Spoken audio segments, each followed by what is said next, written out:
Hi guys, and welcome back to 101 with Frank Pinson. I have the main man right here that needs no introduction, Dr. Bishop Stephen Thomas. How are you, sir? I'm great. How about yourself? I'm doing just fine. Thank you for taking time out of your busy schedule to be here. To come out and sit with us. So everyone knows you as the Bishop of Community Fellowship Church. Can you talk a little bit about that?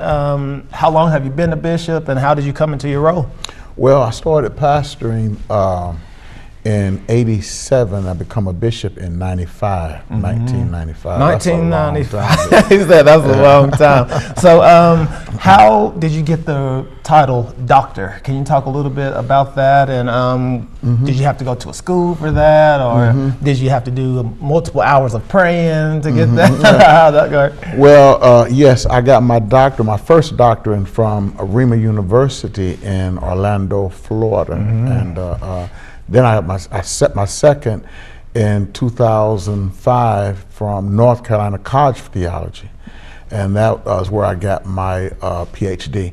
And then 2010, I got my doctorate in Christian counseling from North Carolina College of Theology. Man, so with all those doctorates, can you talk about some of the classes it is that you had to take? Do you remember the classes, or did you have to finish like how I did? Graduating college, I kind of forgot everything. Yeah, well, a little bit of both. I remember some, the biblical, for the most part, it's biblical studies, a lot of, studying the word, research and doing, of course, theses and and all of that, a lot of research and Man, that's an educated man right here, people. So is there a time or place or a place? Do you remember when you kind of received that calling, or do you remember how that came about? Yeah, I guess shortly after high school, really. After high school, I felt like the Lord was dealing with me, and of course, something like that, I tried my best to ignore it. My father, he was a minister, and seeing some of the things that he went through, I didn't want to have any part of it. And so it got to it got to where maybe 2 years later, I just gave in and just said to the Lord, whatever you want me to do, I'm willing to do it. You're willing to do it. So we'll look at this picture right here. So can you talk a little bit about the church? I see you clean right there. You guys have the projector in the background. Can you kind of talk about this right here?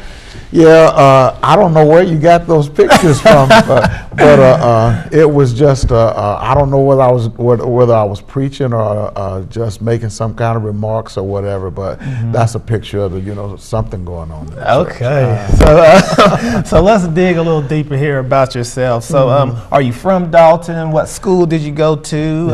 Any sports? Any extracurricular activities? Yeah, I was actually born in a place called Muncie, Indiana. We come here when I was so young that I consider myself to be a Daltonian. And of course, went to 1 year of Embry Street School. First grade, Embry Street School, and then the second grade I went to Brookwood. From the second to the fourth grade. Then the fifth grade I went to Fort Hill. That's when Fort Hill went from 5th to 8th grade. And then I was a part of that class at Dalton High that went the first 4 years at the new Dalton High, So of course I'm a 1980 graduate of Dalton High School, so that's my school. So that's a very important year, transition year right there. Do you want to give any shout out to teachers, or any teachers you kind of remember? Was Mr. Kenneth Kidd. That was my man. And but I loved my years at Dalton High, and I'm proud, of course, to be a Dalton High alumnus. Yeah, shout out to Mr. Kidd. Was Mr. McDade there as Mr. McDade was there, I remember Mr. McDade more so at Fort Hill. Okay. So let's get back to the church here. Can you talk about some of the things you guys offer to the community? Yeah, we offer quite a bit. We really try to reach out to the young people. We have, I feel like, an incredible youth program, children and youth program, headed up by our youth coordinator, Erica Penda. And then we do a lot of feeding. We do a lot of feeding at the church. On Wednesday, we feed at 12 o'clock, and we feed at 6:15 on Wednesday. And so we have a clothing pantry where one can come if they don't have proper clothing or whatever, and we will clothe them. And We offer as well food during the week, such as bread or whatever non-perishable items. We offer, things like that during the week from Monday to Thursday. Monday to Thursday. So is that just open to the public, or do you have to be a member of the church? No. How does that work? It is open to the public. They can come in and fill out forms, and we will help them in any way we can, as far as food, as far as clothing, and then we offer ministry to them, whether it be marriage, whether it be family, or whatever individual. We offer that as well. Yes, you guys been actually, your youth program has been your youth ministry has been strong for many years. I remember when I was a little kid. What was the step group you guys had? Tough. Teens United to Fight by Faith. Everybody wanted to be a member of Tough. So I know, guys, go by and check out that the church and the youth program. That's a great place. Thank you. Keep you active and everything right there. Yeah, thank you. So talking about those days and feeding people, can you talk about the services and where we can see things like this on this picture? Look how clean he is, guys. Can I borrow that suit right there? Absolutely. I need that one. Absolutely. Okay. I need to borrow that one. So the days and times of your services, can you talk about that? Our services are Wednesday at 12 o'clock. We have Bible study, and then at 7 o'clock we have Bible study on Wednesday. Then our church services, 8 o'clock Sunday morning and 10 o'clock Sunday morning. Guys, go and check him out. He can bring that word. He'll break it down to you now how it's supposed to go. So other than the church, you're also involved with a group called the Concerned Clergy, correct? Can you talk about what it is you guys do?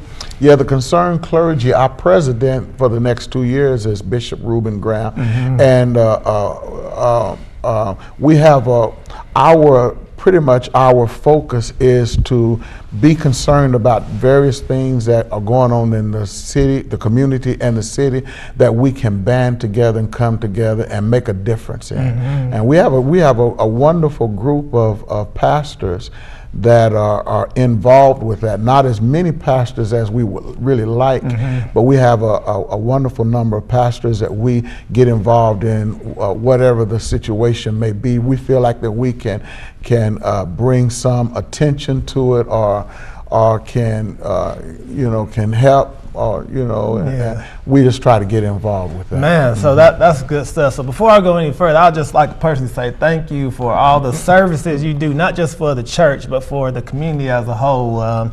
You see us when it's in times of trouble, you see us when we need to get motivated, So just like to say thank you and keep going. I know I'm preaching over here, but I just want to say thank you for that. You're quite welcome. Appreciate you, and keep doing that. So I know you motivate a lot of us. What keeps you motivated to keep going? It's really my faith in the Lord, number one, and secondly, of course, my family, and thirdly, really just to try to make a difference. Oh man, so that's it right there. So talking about your family, my classmate Tabitha, RP Tabitha, and can you give a shout out to Matthew? I know Matthew, the main man, doing big things out there. Yeah, well, I'm proud of both of my sons, but since you mentioned Matthew is he's the economics coordinator for the city of Canton, Georgia, and he's currently the president of the Rotary Club there in Canton, Georgia. So, really proud of what he's doing. He received some kind of award last night. I don't even know what it is. Oh man, we got to get him back. We got to get him back up here. We got to recruit him. Yeah. So before we get you out of here,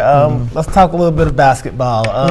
Number one, who's your NCAA pick to win it all? I picked Villanova, but they went out soon, so I'm moving to Kansas. That's my story, and I'm sticking with it. I'm going with UNC. Shout out to Theo Pinson, and real quick, ATL Hawks. Another no. Yeah, well, I'm a homer, so let's go Hawks. Okay, let's go Hawks. So last thing before you get out of here, any words of motivation to the youth who are watching today? I want to encourage you to listen to your parents. I want to encourage you to stay focused as far as your schoolwork. Have the wisdom to make the right decisions, because the decisions you make are going to eventually form your life. Man. So. That's good things, y'all. Please make sure to go by and check them out over there at the church. Thank you for coming by. Thank you for having me. All right. So, guys, don't go anywhere. We'll be right back with our next guest.